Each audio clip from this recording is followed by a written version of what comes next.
Hi, I'm Lorne Frohman, and welcome to Boomerfile. Boomers, you have a minute? Boomers, remember the 60s. I experienced the 60s in Canada by watching it on television. In the 60s, authority lost its virginity almost overnight. But as my luck would have it, I never hung out with authority. I went to camp. Now, camp is for rich, privileged kids who need some time away from the stress and pressures of being rich, privileged kids. The camp was owned by a wonderful, kind Gentile couple named Phil and Barry Lowes from Toronto, who stumbled upon what became Camp Timberlane in 1956 when they took a leisurely hike in the woods.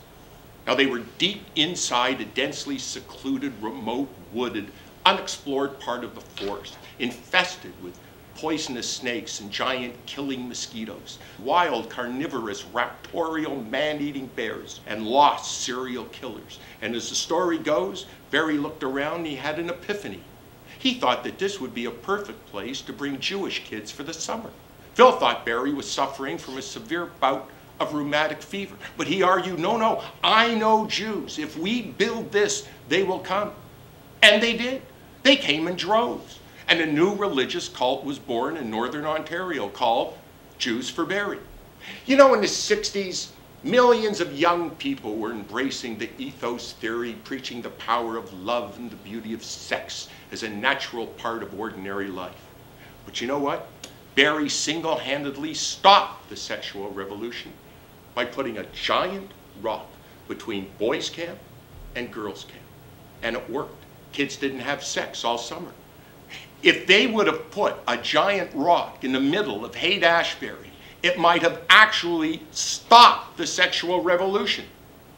Now, at the end of every summer, there was an Olympiad where the whole camp gets divided into 4 countries, and they compete in Olympic events over a 3-day period.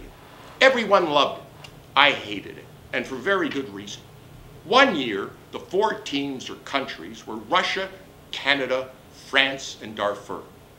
I was on Darfur, and they didn't feed us for 3 days. We were so hungry and tired that we didn't have any strength to compete, and we finished last. One year, I'm on Cuba, and on the first day of Olympiad, our country is overthrown by communist guerrillas, and we were imprisoned and tortured for 3 days.